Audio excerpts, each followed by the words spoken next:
Hey guys, it's me, Delicious Delights. Welcome to my channel. Today's video is going to be my first impressions of a new fragrance from the house of Paco Rabanne. This is, of course, another flanker of Olympea. This is called Olympea Legend. Alright, so I've worn this a few times, so I just want to share with you guys my quick thoughts on it. I'll just grab a paper here. Alright. Okay. So Olympea Legend. When I smell this perfume, actually when I first tried it, it was a very, very familiar smell. It smells very, very, very similar to 3 other perfumes that I can remember just off the top of my head. So this smells like, or very similar to, Jean-Paul Gaultier Scandal by Night. This also smells very similar to Paco Rabanne Pure Excess. This also smells very similar to Amo Ferragamo by Salvatore Ferragamo. And also, one more, you guys. This also smells like a cheapie that I have smelled very, very recently from the house of Replay. And I think it's a clothing company. They specialize in jeans. And I'm not sure if it's available anywhere outside of Holland, to be honest, because I haven't really heard about this house. But House of Replay, and it's called Tank for Her. It's a really, really hideous bottle. And you know what? I'm going to show you guys the bottle of Tank by Replay. And that one I saw on sale at the EC Paris the other day for $15.99. So it's called, let me just show you guys here. It's hashtag Tank Custom for Her Replay for Women. So yeah, the bottle looks like I guess a container where you would put gas in for a vehicle or something. I'm not sure. I don't really get it. But when I smelled that one, I was like, oh my gosh, that smells like all of these other perfumes, and it's a cheapie. So yeah, that's like the best way I can describe it because it is so similar. So it's like a very sweet, fruity, creamy perfume. Very, very creamy, thick, almost like a reduction of fruits and vanilla. Very gourmand, very, very sweet, and it's nice because I do really like all of those perfumes.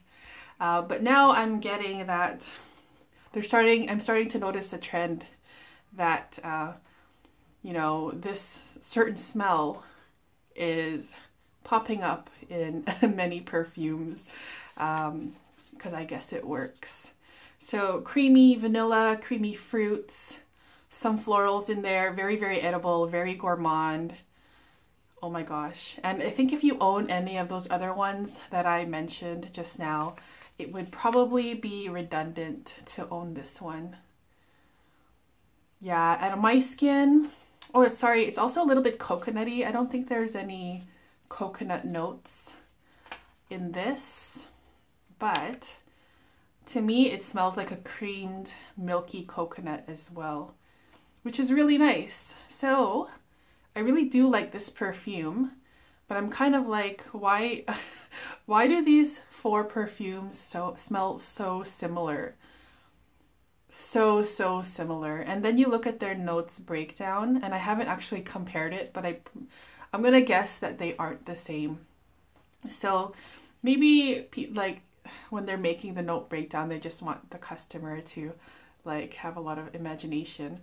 But when you smell these side by side, they're just like, they're so similar. There's little differences here and there, but there's just nothing, like why would you want to own all of the same thing, you know?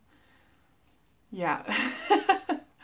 So this is a linear perfume on me.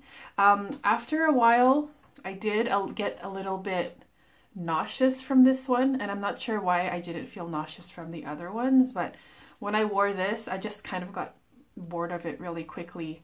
And that's probably because it's just a copycat of other perfumes that I really like. So maybe that's the reason why, or maybe there is a different ingredient or notes in here that triggered some kind of nauseous reaction in me. But yeah, it smells nice though.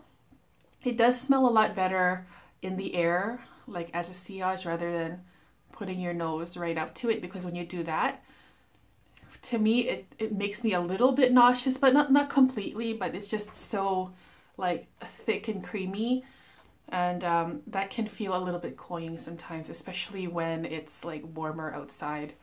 So I felt a little bit choked out with this one. So yeah, I will read out the notes to you guys and see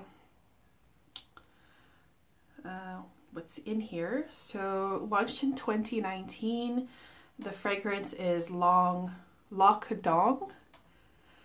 Okay, the accords are sweet, fruity, vanilla, balsamic, and aromatic. The notes in the top, very interesting: sea salt, apricot, and plum. In the middle we have ginger and floral notes. And in the base we have vanilla, amber, sand, and tonka bean. So when I wore this, I didn't really get any salty notes or sand, which I think are interesting notes, but I don't really smell that in here.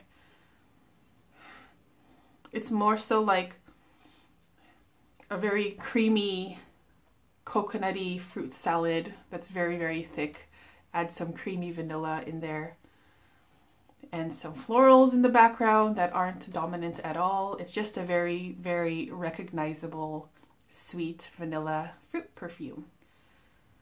Okay guys, so those were my first impressions of Olympea Legend by the house of Paco Rabanne. If you guys have tried this perfume, please let me know what you think of it. I think it smells nice, but definitely redundant. And if I were to choose from those, oh my gosh, the other perfumes that I mentioned, and I said oh my gosh because I think they're so similar that I wouldn't know which one to choose. Probably not this one, because this one does a little, like as I said, trigger a little bit of like nausea a little bit. But if I were to choose, just right off the bat, maybe it would be a hard one between the Pure Excess and the Ammo Ferragamo. And then I will choose Ammo Ferragamo for now.